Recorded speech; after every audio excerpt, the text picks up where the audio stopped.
tangan di bawah. Okey. Kalau kita lihat wa fi zalika falyatanafasil mutanafisun tu wujudlah dalam, dah diterapkan dalam budaya orang Melayu pun. Kan? Sebab kita kata salah satunya tangan yang di atas lebih baik dari tangan yang di bawah. Tapi tak boleh nak faham buat baik berpada-pada, buat jahat yang sekali-kali. Betul juga tu sebenarnya. Buat baik berpada-pada tu maknanya macam ayat Quran kata jangan kamu demo semua harta kamu. Itu dalam bab lain sebenarnya. Kalau kita nak tolak pepatah Melayu atas dasar tu pun tidak adil jugalah. Sebab kita tengok pepatah ni bukan boleh guna dalam semua keadaan. Dia nak menggambarkan beberapa situasi saja.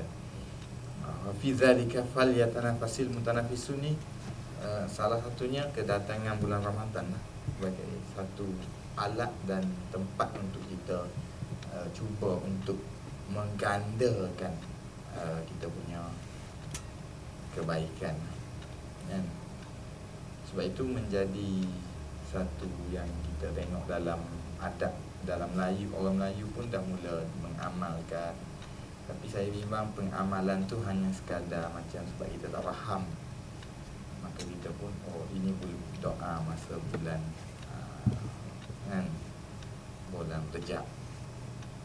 Tapi Allahumma barik lana fi Rajab wa Sya'ban wa balighna Ramadan. Walaupun hadis ni hadis yang ada unsur dhaif lah, tapi digunakan oleh para ulama nak menunjukkan sifat semangat nak bertemu Ramadan tu perlu diterapkan dalam diri kita lah. Salah satu cara dia ialah dengan berdoa untuk bertemu. Maknanya kita ni naknya kita ni mengamalkan tuntutan Ramadan tu sampai kan kita rasa kita minta dengan Tuhan kita nak jumpa. Bukan maknanya doa gitu saja. Maknanya sebab apa kita berdoa? Sebab kita nak kan. Sebab apa kita nak? Sebab kita excited dengan kelebihan-kelebihan tu, jadi kita nak berada dalam bulan Ramadan. Itu sebenarnya bukan sekadar ni kita baca doa lah. Jadi mengamalkan setakat itu saja. Sudah. Tak ada kabel. Okay, berdoa untuk menemui Ramadan tu hasil daripada Allahumma barik lana fi Rajab wa Sya'ban. Ya Allah, berkatkanlah kami pada Rejab dan Sya'ban, dan sampaikanlah kami ke bulan Ramadan. Itu maksud dia lah, riwayat Ahmad dan At-Tabarani. Ni satu lagi apa ni, gembira menemui Ramadan ni macam mana kita nak lahirkan? Saya rasa dari sudut kita nak create situasi ni mesti ada, dia tak mari macam gembira gitu kan. Mesti ada suasana tu macam mana. Apa maksudnya kita ni gembira Ramadan nak mari. Itu dari sudut. Sebab tu saya tengok macam pengamalan Rasulullah SAW, dia yubarik ala kudu ni Ramadan. Dia kita kata mabruk Ramadan ke, kita ucap tahniah kepada seorang tu dengan kedatangan Ramadan. Kalau di negara-negara Arab diamalkan, benda tu nampak rasa Ramadan tu sebab mungkin dari sudut culture dia tu dekat dengan ucapan-ucapan macam tu. Kerana dari sudut kita kehidupan keluarga, saya rasa balik pada bagaimana keupayaan kita dalam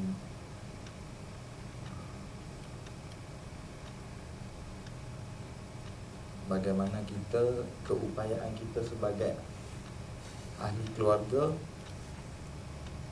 untuk kita menunjukkan ataupun menghidupkan situasi itu. Kan tak ada bateri sebenarnya.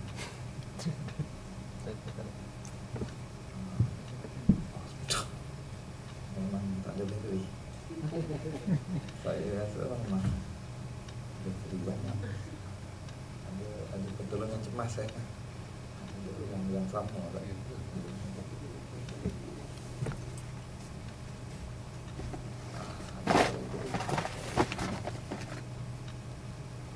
Dia nak Ramadan ni dia cubaan lebih. dia ada.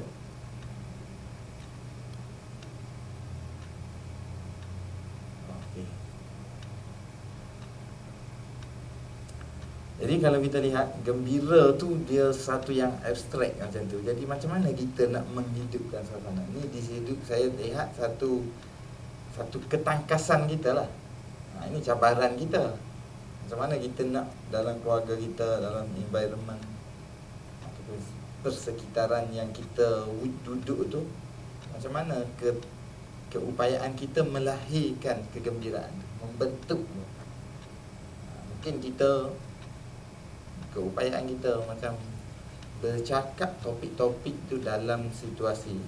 Ingat tak dulu baru ni kita kupas tentang kemahiran mendidik dengan menggunakan dialog-dialog yang berkesan. Saya masih lagi beranggapan bahawa banyak benda ni, pendidikan yang sangat berkesan ialah perbualan di rumah. Perbualan yang berkualiti. Salah satu daripada perbualan yang berkualiti itu ialah kita masukkan unsur kedatangan Ramadan tu mesti menjadi topik perbualan kita di rumah. Tapi janganlah daripada hari Ahad, daripada pagi sampai petang borak ni. Tapi macam mana kemahiran kita. Dan satu cabarannya ialah tidak semua pasangan memiliki pasangan yang mahir untuk dia bercakap juga tentang tu. Ini satu lagi cabaran kita, bagaimana kita bentuk benda itu berlaku. Di sinilah berwujudnya usaha dakwah dan perjuangan tu berada dalam persekitaran. Itu perjuangan. Macam mana kita punya cabaran kita dalam nak mengubah orang-orang yang di sekeliling kita dengan menggunakan permainan-permainan.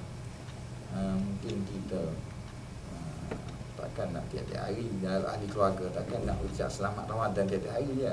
Mesti ada dia punya teknik-teknik yang kita mungkin boleh temui dan suburkan dalam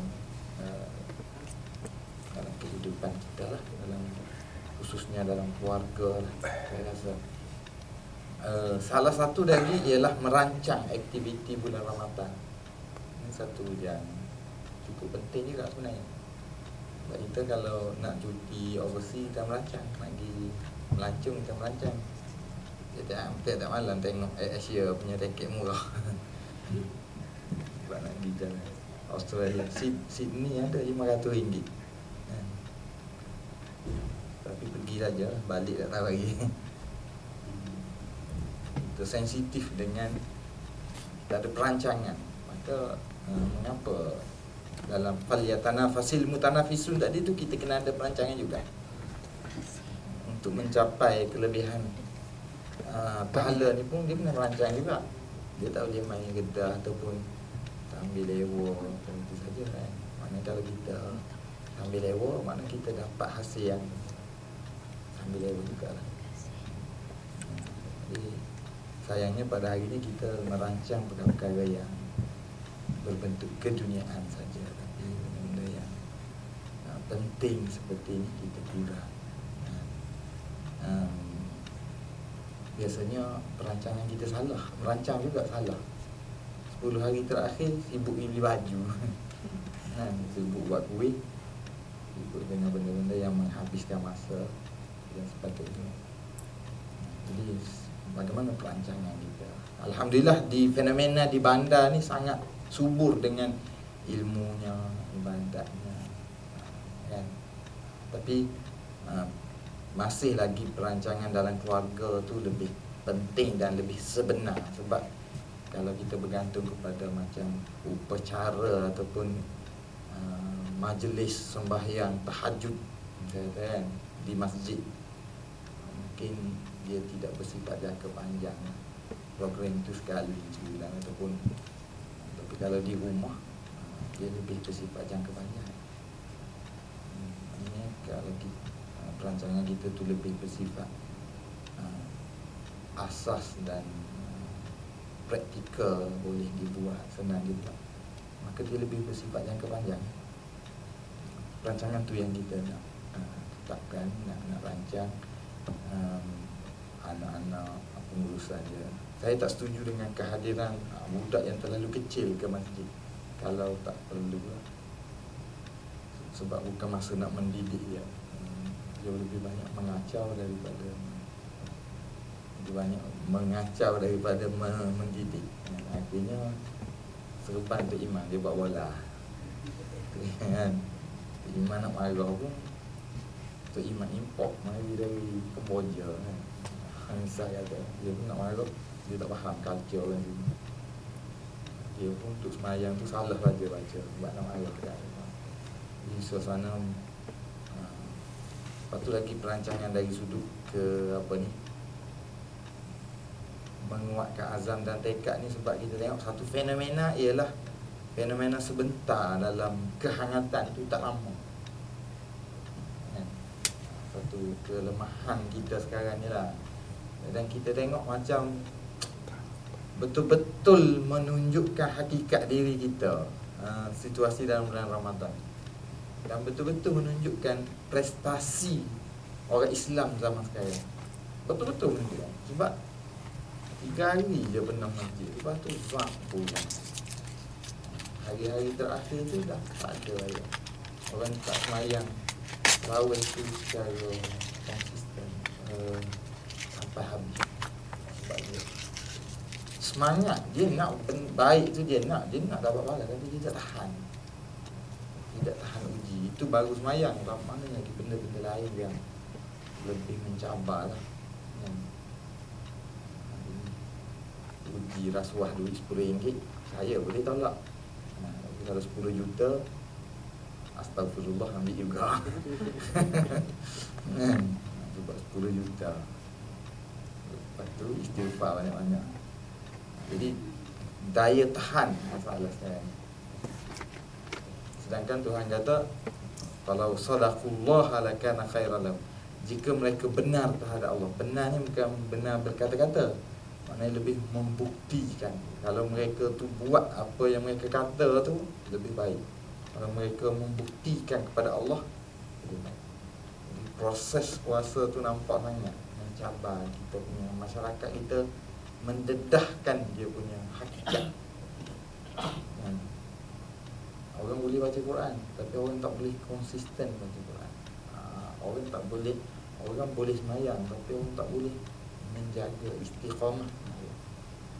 Semua benda ni orang boleh buat, ramai orang boleh buat, tapi istiqamah tidak ramai.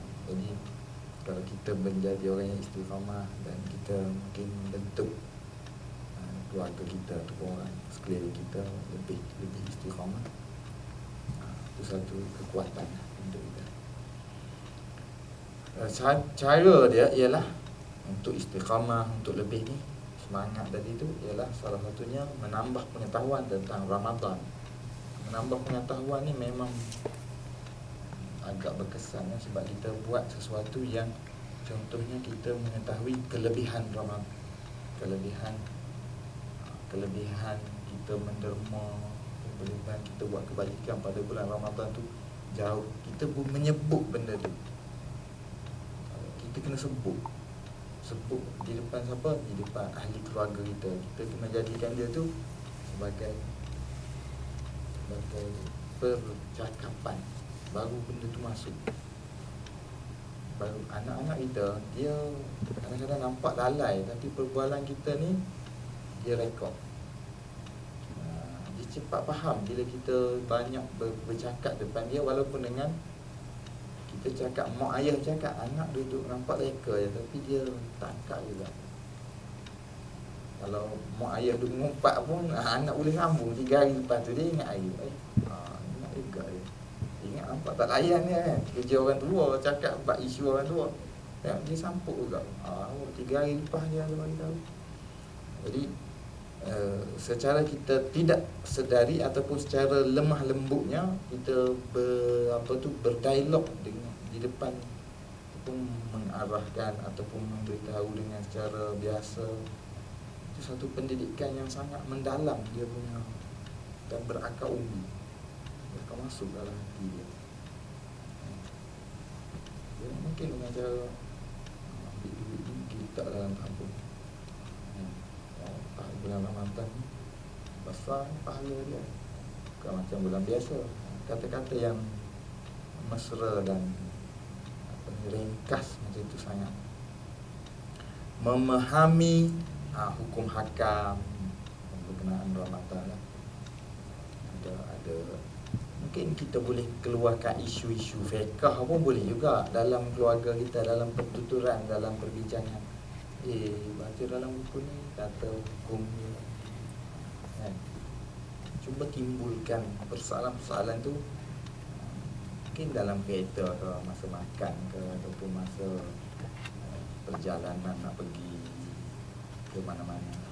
Jadi perbincangan tu akan membuatkan anak kita ni ataupun pasangan kita, dia termasuk untuk berfikir tentang agama.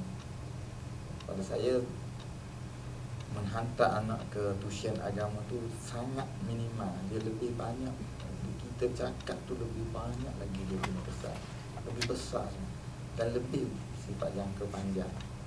Adab-adab dia Ramadan macam mana, tuntutan dia, sebab apa ada semayang tarawih. Mungkin kita ambil satu benda yang agak menarik, mungkin macam mana Nabi dulu ingat semayang tarawih macam kita. Ya kan, tarawih ni dia Nabi tak semayang dengan orang lain, Nabi semayang sendiri. Nabi semayang depan orang 3 kali je, 3 hari je. Jadi apa pula Nabi tak semayang tarawih, kita semayang tarawih. Itu pun cerita sebenarnya ya. Tapi kita kena tahu lah sikit kan. Nak berhati ni 2 minggu lagi ni, itu tadi nak bagi maklumat. Jadi benda tu menarik. Bila dia menarik, dia memberi ruang untuk mendapat bahan. Sebab apa? Sebab bila dia berfikir dan memperuntukkan masa dia, di sinilah dia mula belajar bahawa agama ni ada satu kepentingan dalam hidup dia. Ada satu kepentingan dalam kehidupan sebenar, bukan dalam subjek. Kita nak cuba heret perbincangan agama dan perhatian terhadap agama ni di luar daripada subjek yang diajar di sekolah. Mengapa? Ini lebih sebenar, lebih nature, lebih mendalam. Itu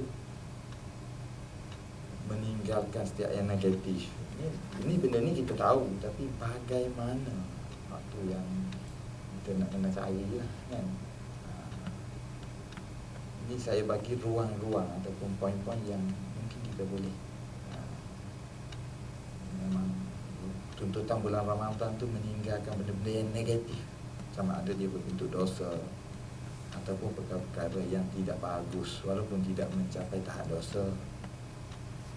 Dosa tu pula mungkin dari sudut dosa anggota perbuatan, dosa hati, perkara-perkara yang makruh, perkara-perkara yang aktiviti yang tak berguna, mungkin boleh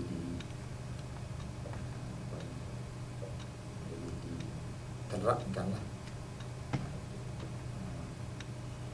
Seterusnya, jika perkara-perkara itu dibuat, akan menyebabkan penghayatan Ramadan itu sendiri akan menjadi lemah.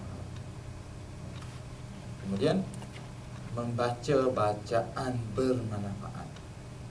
Contohnya, benda bermanfaat ini bukan Quran saja. Quran itu betul lah satu buku ke, laman web yang baik ke, menulis ke, menggalakkan anak-anak kita ataupun diri kita, pasangan kita pergi kepada web yang berinformasi ataupun create benda tu, membuat benda tu. Salah satu jihad moden yang perlu sangat orang Malaysia buat ni ialah dia sendiri buat benda-benda yang bermanfaat. Anak-anak kita ni pandai, dia lebih jauh lah, lebih pandai daripada kita dari sudut nak author, gambar, nak kona sini. Mengapa dia tu tidak disuruh untuk buat sesuatu yang bermanfaat? Mungkin dalam bentuk mengajar subjek yang dia master tu, dia suruh dia pula mengajar dalam YouTube dan letak dalam YouTube. Nampak benda tu macam memberi manfaat pada orang lain, sebenarnya tidak. Dia balik pada teknik asal kita lah. Teknik asal prinsip asal yang saya sering sebut, in ahsantum li anfusikum. Jika kamu buat baik, kamu buat baik untuk diri kamu sendiri. Kalau kita buat sesuatu yang nampaknya macam tu, sebenarnya kita melatih keyakinan diri dia, sifat besar, berlapang dada, sifat ketokohan dia, kita memupukkan. Jadi umat Islam hari ini bukan memerlukan generasi yang pandai baca Quran, hafal Quran, bukan itu sahaja. Itu adalah rencah-rencah dia. Tapi umat Islam memerlukan tokoh-tokoh kepimpinan, kan? Kita nak develop pemimpin. Macam mana generasi baru dan orang anak kita ataupun orang di bawah didikan kita tu boleh ke depan sehingga menjadi tokoh. Macam mana? Itu cabaran lah saya rasa sekarang. Kalau setakat nak didik untuk pelajar-pelajar pandai baca kitab, boleh, tak susah. Tapi ketokohan, kepimpinan, leadership mereka. Jadi bila mereka ni yang mengajar, memberi, di situ secara tidak langsung kita telah menanamkan sifat menerajui itu perlu. Dan sifat inilah sebenarnya yang sangat zahir dalam kehidupan Rasulullah dan sahabat ini. Dia melatih pemimpin, dia melatih tokoh. Dengan cara dia yang memberi, dia menulis, dia create satu-satu yang bermanfaat. Dalam masa yang sama kita perlu ingatkan juga adab-adab zaman sekarang lah dalam Facebook dan sebagainya. Kalau kamu like benda yang tak baik tu, kamu akan memikul kesalahan dia lah. Sebab kamu menyokong dia baik. Wa ta'awanu 'alal birri wat taqwa wa la ta'awanu 'alal itsmi wal 'udwan. Jangan kamu bertolong-tolonglah dalam perkara kebaikan dan jangan kamu bertolong-tolongan dalam perkara kebaikan, dalam perkara keburukan. Jadi kalau kita like benda buruk, kita telah menolong benda buruk tu, support dia. Kita like benda baik, kita kena support benda baik. Kadang-kadang nak like pun berdekut kita ni tak? Nak like yang tekan je, tapi berdekut. Kira macam habis duit dia. Bukan apa deki dekat orang tu banyak like daripada kita. Lemah punya jiwa yang lemah ni kan, dia berdeki dengan benda-benda yang masyarakat yang lemah ni, dia deki benda-benda yang lemah juga, yang kecil-kecil. Salah satu daripada tuntutan yang sangat penting dalam bulan Ramadan dan sering diabaikan ialah menyediakan bahan berbentuk kesedaran, mengingatkan kepada sahabat dan keluarga. Macam mana kita ni? Benda ni kita tahu, tapi pada hari ni saya berikan lontaran dalam bentuk bagaimana. Satu persoalan dan satu cabaran untuk kita semua. Bagaimana? Macam mana kita ni nak menjadi satu ejen, satu sumber kepada perubahan diri dan orang lain. Kalau kita tahu kita ni macam mana? Macam mana nak mengingatkan sahabat dan keluarga kita? Balik pada hari ni mungkin cara tu lebih banyak lah kan, dengan Facebooknya, dengan apa, muatkan perkara-perkara yang berbentuk ke arah mengingatkan. Mungkin tidak direct sangat pun tak ada masalah lagi. Menyebarkan dalam Facebook, memberi hadiah sempena Ramadan, terutamanya kepada orang bukan Islam ataupun kepada yang baru masuk Islam. Sangat penting kita bagi hadiah kepada. 3 hari lepas kawan saya bukan Islam telefon kat rumah nak puasa buat tahun ni dia. Tahun lepas dia tak puasa, dia telefon nak puasa. Tak bila puasa saya ajak dia buka rumah saya. Dia rasa seronok puasa. Dia puasa juga. Tak tahu lah dia sahur pukul berapa, pukul 11 ke 12 tak tahu. Tapi dia pergi berbuka dalam keadaan dia rasa dia bangga dan dia rasa seronok. Memberi hadiah sempena Ramadan ni sangat penting pada orang baru masuk Islam. Kawan-kawan kita yang kita kenal, kita raihkan dia. Tapi duit tak ada lah, lebih banyak apa dah. Tapi kalau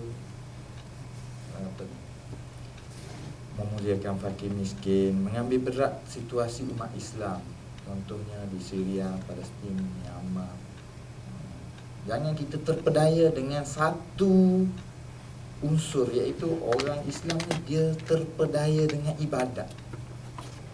Terpedaya dengan ibadat. Sebab apa? Bila kita puasa, kita semayang, kita berzikir, kita bertaubat apa semua, kita pun tinggal jihad. Kita tak rasa bersalah dah kita meninggalkan jihad. Sebab apa? Kita rasa kita dah buat baik lah, kita semayang dah. Ini satu fitnah. Ini satu cara syaitan nak mengaburi mata manusia. Dia menjuzukkan kita. Dia membuatkan kita meninggalkan benda yang penting. Bila kita dah buat separuh benda yang penting, dia kata kamu tinggal, yang tu tak apa. Sebenarnya kita tak boleh tinggal. Situasi umat Islam di Syria, Myanmar dan Palestin ni situasi wajib kita bantu. Sepatutnya wajib pertama kita kena pergi kat sana bantu, tapi kita tak pergi. Yang kita, oleh itu kita kena buat sesuatu. Tak ada seorang pun yang terlepas daripada tanggungjawab ni, kerana situasi mereka tu tidak terjaga dan tidak. Kalau kita abaikan, kita berdosa. Walaupun kita duduk di Malaysia, sebab tanggungjawab tu sudah sampai kepada kita. Sebab tu wajahidu bi amwalikum wa anfusikum fisabilillah, dan berjihadlah dengan nyawa dan harta kamu pada jalan Allah. Hukum tu tidak hilang. Dan kita jangan terpengaruh pertama dengan dua unsur lah. Yang pertama, amalan kita sendiri. Disebabkan kita telah, saya kata tadi, sedang kita dah semayang banyak, kita berpuasa, kita menderma kepada kita bantu. Jadi isu-isu umat Islam tinggal. Satu, sering berlaku lah. Sebab itu dia sering berlaku pada orang banyak ibadat. Cara dia memperkecilkan jihad. Yang kedua, kita jangan terpedaya dengan orang yang nampak baik-baik ini, ahli-ahli, orang nampak alim yang kadang orang macam saya lah, ustaz ke tak, nampak ada title ustaz apa semua, tapi tak ada apa pun tentang umat Islam, tak ada beri satu ruang pun. Kita pun terpedaya dengan dia sebab orang tu pun tak ada kata apa. Sebenarnya pertama kita tak tahu hakikat sebenar. Itu mungkin hukuman kita aja. Mungkin dia tak bagi tahu kat kita. Terpedaya. Yang kedua, mereka bukan hujah untuk kita meninggalkan tugas itu. Jadi saya sangat menekankan, iaitu apa yang kita buat kepada kawan-kawan, sahabat-sahabat kita. Mungkin kita tak dapat bantu semua apa semua, mungkin kita perlu fokus ke. Yang penting tidak ada sebarang keuzuran untuk kita tidak membantu mereka. Wajib hukum dia umat Islam sekarang bantu. Jahat tak jahatnya orang tentera Syria ni kita nampak dalam YouTube apa kan. Biasa tengok dia ambil, dia pergi serang kampung-kampung apa semua, dia tangkap orang perempuan, dia telanjangkan semua. Dia ubu nak tengok suami mereka, ayah mereka apa semua ni nak lari, isteri, mak, adik, kakak dia kena tangkap, nak pergi rapat kena bunuh. Macam mana? Dan satu YouTube dia kata kami tak boleh buat apa kecuali kami nangis pada itu. Tak boleh buat apa. Kan itu yang boleh kami buat kan nangis. Kami nak lari menyelamatkan nyawa, tak boleh. Nak pergi rapat kami mati dan nak buat je. Jadi situasi sangat, saya tak pernah tengok lagi kezaliman yang seperti, dan mengingatkan kita kepada sebab saya dulu menulis buku Andalus kan, mengingatkan kita dulu baca sejarah Andalus. Sebenarnya benda itu berlaku di zaman kita, dan betapa rendahnya moral umat Islam hari ini. Dia boleh tengok saja dengan tanpa buat apa-apa dan terpedaya dengan ibadat-ibadat yang kita. Kita terpedaya. Oleh itu caranya ialah macam mana kita kena, paling kurang orang Malaysia ni memperuntukkan keuangan kita, menyebarkan berita-berita tu, menyedarkan anak-anak kita. Kerana bila kita menyedarkan ni, sebenarnya kita berbuat baik dan berlaku ihsan kepada bangsa dan negara kita sendiri. Sebab penyakit ni dia satu hari ni dia akan sampai dekat kita. Penyakit-penyakit kezaliman, pembunuhan, peperangan.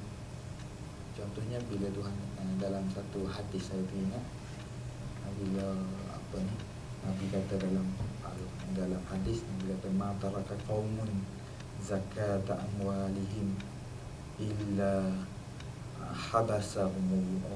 habasallahu anhumul matar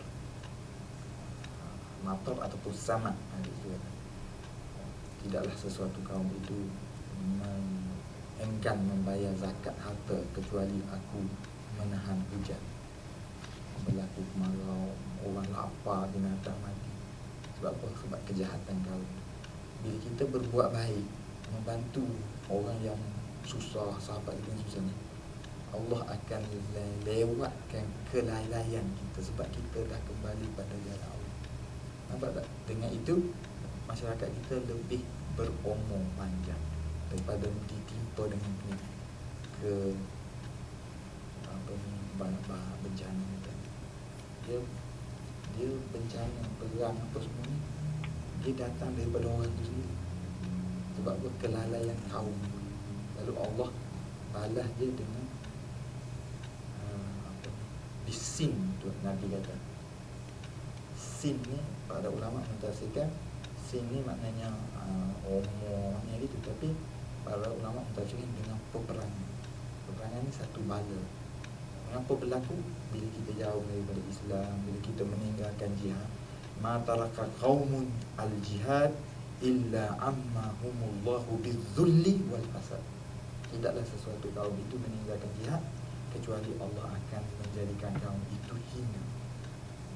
Hina macam mana? Sebab dia tak ada kekuatan dah nak lawan, tak ada kekuatan. Mula-mula macam kita lah, nak mengeluarkan duit tak ada kekuatan, nak menyuarakan tak ada kekuatan, nak menyedarkan orang tak ada kekuatan. Akhirnya Allah bagi yang lebih dahsyat lagi. Mari musuh yang tak ada belas kasihan apa, sembelih, rogol, bakar. Sebenarnya bila kita membantu mereka pada giliran mereka ni, maka sebenarnya kita membantu diri kita sendiri. Sebab tu wajib kita letakkan dalam satu, dalam planning kita tadi tu, dalam perancangan kita tu, bagaimana kita nak menyedarkan ahli keluarga kita tentang kepentingan jihad, membantu sahabat-sahabat kita, bagaimana saluran duit ke kalau kita nak hantar, macam mana nak derma, kita kena aktifkan ahli keluarga kita tu mencari benda. Di sinilah sebenarnya kita mengaktifkan otak dia supaya meletakkan agama tu sebahagian dalam pemikiran dia. Sebab apa? Kadang-kadang ada anak-anak kita ataupun ahli keluarga kita, dia tak ada agama dalam otak dia. Dia kira nak main je.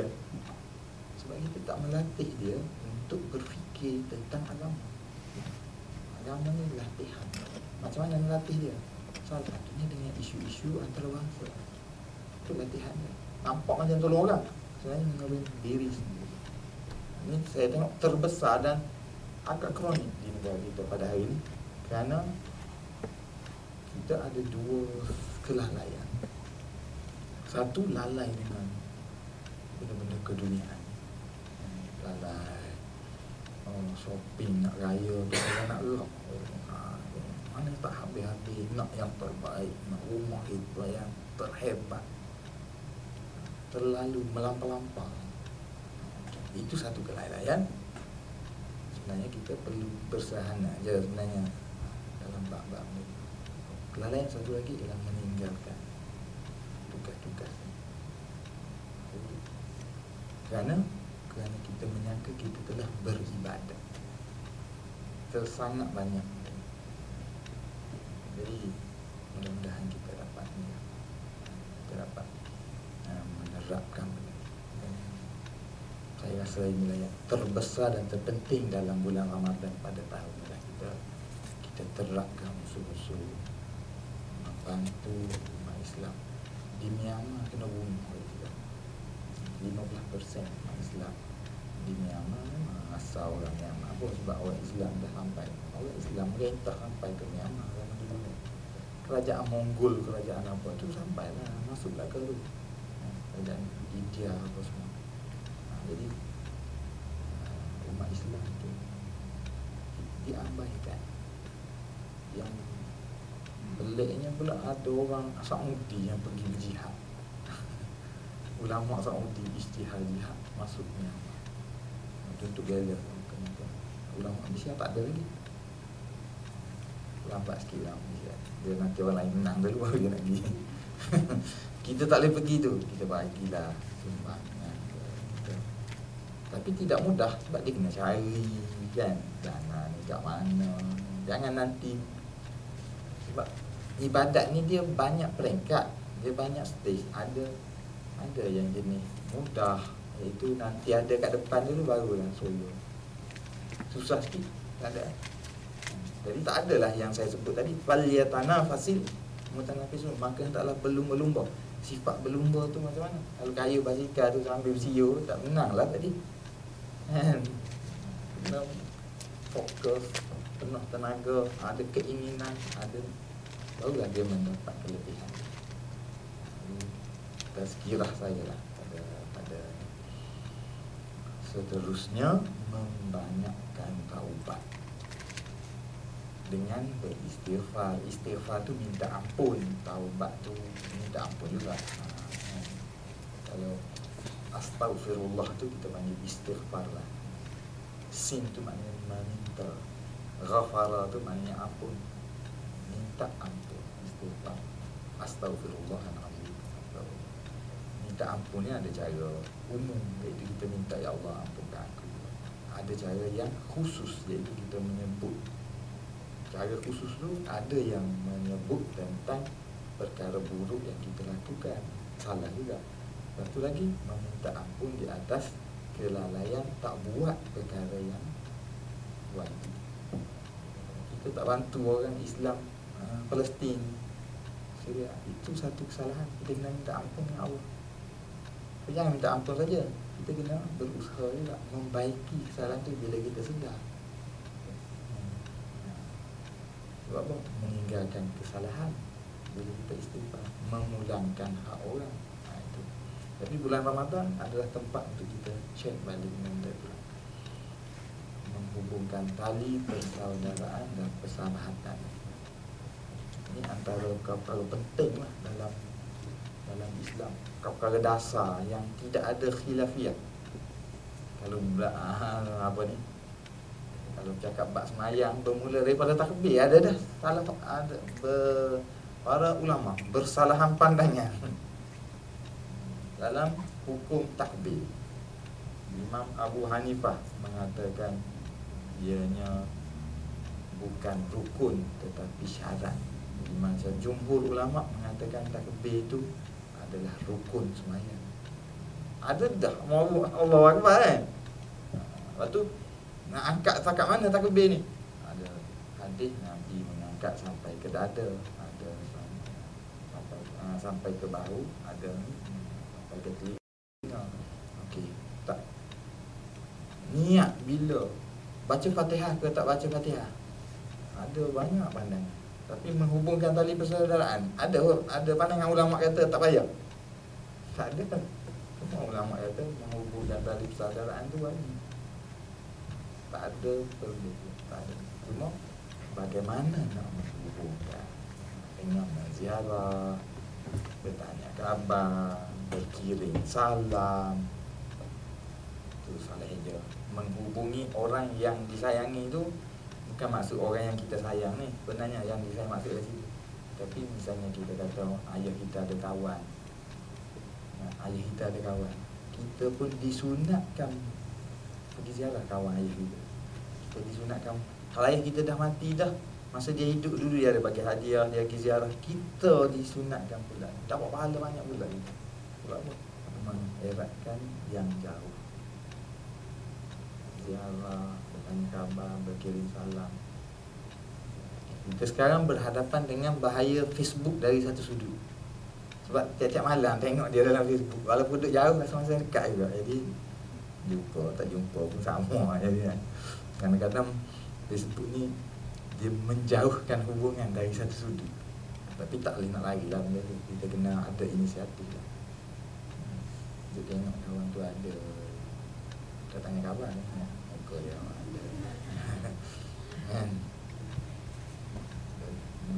Saya tengok ni satu cabaran juga zaman. Sebab kita zaman ni kita sibuk lah, banyak kerja. Lepas tu zaman saya kita bala kita ialah hubungan kekeluargaan tu menjadi semakin sempit. Setakat adik-beradik baik lagi, sepupu dah nak jadi dah jadi renggang. Adik-beradik tu pula bila dah kahwin, dia bermula dari cara hidup kita. Cara hidup kita masa kita kecil tu kita telah tidak rapat dengan adik-beradik. Sebab yang ni sekolah ni masuk asrama, tiap tahun satu masuk asrama dah. Sebulan sekali jumpa adik-beradik. Jumpa member 30 hari. Jumpa adik-beradik sehari. Lama-lama member tak ingat, adik-beradik tak ingat. Itu satu kekangan kehidupan moden yang bila kita faham, saya bukan nak kata benda tu tak boleh, bukan, kita akan tahu bagaimana nak menangani benda tu. Bila kita sedar, oh ni satu ancaman dari satu sudut, dia ni ancaman. Dia kena guna SWOT analisis juga. Cakap bab Ramadan pun. Untuk terus bersemangat dan istiqamah, ikhlas, memperbetulkan tekad kita, mengetahui ianya sunnah, suatu benda tu yang kita buat tu penting, mengetahui keunggulan puasa Islam berbanding puasa yang lain. Saya ada buat satu study ringkas. Saya baca agama-agama lain punya puasa. Memang kalau orang agama lain dengar memang sedih dia. Puasa Islam memang hebat, tak boleh nak banding. Tuntutan sedikit tetapi faedah besar. Kesan sangat maksimum, tuntutan minim. Agama lain tuntutan sangat maksimum, objektif sangat minimal. Itu balik. Awak nak objektif kan nak tuntutan? Dia mementingkan tuntutan, kita mementingkan objektif. Sebab tu puasa kita, budak pun boleh puasa, orang tua boleh puasa, kecuali certain grup yang sangat sedikit dalam masyarakat. Orang tua sakit, orang budak terlalu kecil, itu saja. Tapi majoriti masyarakat boleh berpuasa dengan baik. Majoriti, bukan majoriti lah, hampir keseluruhan masyarakat lain tidak larat berpuasa dalam agama Kristian ataupun agama yang paling ekstrim, agama Hindu. Mereka ada puasa 40 ataupun 44 hari, tidak makan, tidak minum, tidak bersetubuh siang dan malam, 44 hari. Hari ke-40 biru lah muka dia. Kan? Sebab apa? Terlalu ekstrim. Tapi puasa Kristian terlalu mudah. Kalau puasa ikan saja tak makan. Ayam 3 ekor tak batal lagi. Puasa kecil, puasa besar dalam agama Kristian. Lepas tu agama Kristian ni, bila saya baca, nak puasa macam mana je ni? Dia tak ada masa nak puasa bila dengan nak buka bila. Lepas tu bila dia tak ada masa, padri terpaksa create, dia pun buat 12 jam. Maknanya 12 jam ni nampak sangat lah dia baru create. Sebab zaman dulu tak ada jam kan. Berapa tahun baru jam ada. Puasa dia 12 jam. Tapi kalau tak nak buka pun boleh. Siapa yang iman dia kuat, dia tak buka lagi, tak buka lagi. Siapa yang paling dah lembek je, tu memang paling kuat. Kita tak ada. Kita puasa kita masuk buka wajib buka. Jangan nak tunjuk iman buka. Lain falsafah dia ni. Kita nak suruh merasai benda tu. Sebab apa? Sebab tu kita boleh berpuasa dalam keadaan harmoni. Satu keluarga puasa, satu keluarga beraya, satu dunia beraya. Tengok sistem yang dia. Bila dia tak menetapkan berapa hari kena puasa, berapa lama kena puasa, dia jadi tak seronok. Sebab apa? Anak buka dah, ayah iman kuat, tak buka lagi, jadi tak seronok makan seorang kan. Nak buka, lepas tu raya, ni cukup dah, ni tak cukup lagi raya. Mana pakai kain basahan lagi, tak gaya dia orang kampung tu. Panjat rokok berapa dia tak baru dengan. Hak kawan ni dah gaya kan. Bini dia tak gaya lagi, jadi serabu dia. Tak meriah. Itu yang mengetahui fadilat amalan. Bagus juga. Akan mendorong kita untuk lebih kelebihan yang Allah berikan pada bulan Ramadan. Lailatul Qadar apa semua ni, dia akan membuatkan kita rasa. Setakat itu saja untuk hari ini yang dapat saya kongsikan bersama.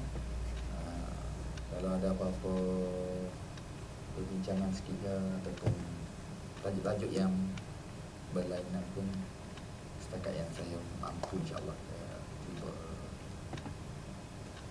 bincangkan. Ada ni,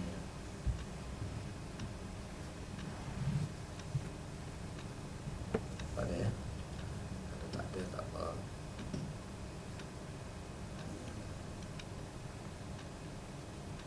Saya bagi masa 1:15 saat untuk fikir. Kalau ada apa-apa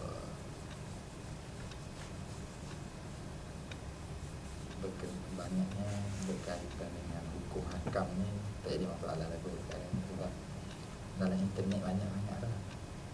Untung zaman sekarang maklumat terlalu banyak.